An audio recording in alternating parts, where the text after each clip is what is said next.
tous des émetteurs et des récepteurs d'énergie. Oui. Et donc, c'est le transfert d'énergie entre deux personnes qui crée la santé, c'est ça? Oui, qui a un effet thérapeutique. Cet apport d'énergie dynamise les capacités d'autorégulation, d'auto-guérison du corps humain. Dynamise chacune de nos cellules. L'intelligence du corps va utiliser l'énergie, l'apport énergétique dans les zones qui sont les plus touchées, ce qui veut dire que c'est le corps qui décide, que le LCR va propager sa puissance hydraulique dont nous avons parlé dans les zones qui sont asséchées par trop de tension, que le corps ira à l'urgence, c'est lui qui va désigner les cellules, l'organe, la zone la plus touchée, et qui va utiliser un maximum d'énergie pour rétablir la santé. Donc nous sommes dans une attitude de partage et d'accompagnement. Le thérapeute, là on en revient à ce qu'on disait tout à l'heure, a une position de méditant.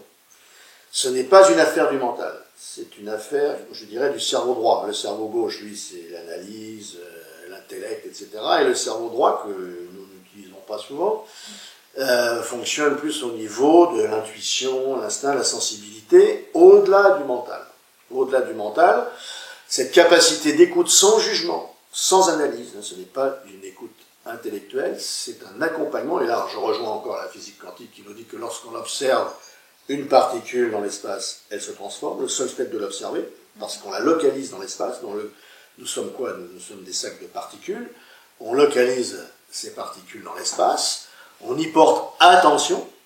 Et ça, c'est le type du dernier ouvrage que j'ai écrit. L'attention guérit. Pourquoi l'attention guérit? Parce que le seul fait de porter une attention va donner de l'énergie. De l'énergie qui va dynamiser les capacités d'autorégulation du corps.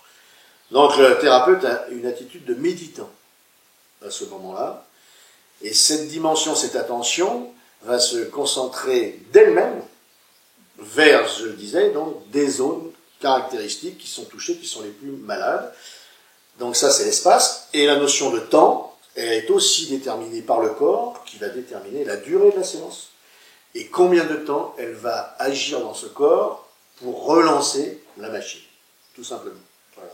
Donc nous avons parlé de la dimension ostéopathique, la méditation et l'aptonomie, donc la science du toucher affectif, cette dimension du toucher affectif qui est une dimension immense sur le plan psycho-affectif du corps qui réagit par rapport à ce don que va recevoir le corps humain. Nous sommes faits de chair, de sang.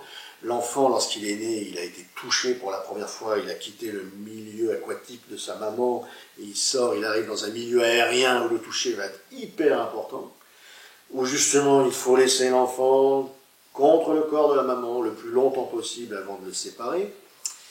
Ce toucher, cette puissance du toucher, va entraîner une détente des tissus, une accélération du liquide, qui va permettre au mécanisme de se remettre en route et à la santé de revenir prendre ses droits dans un organisme humain ou animal. Ça n'a pas de différence.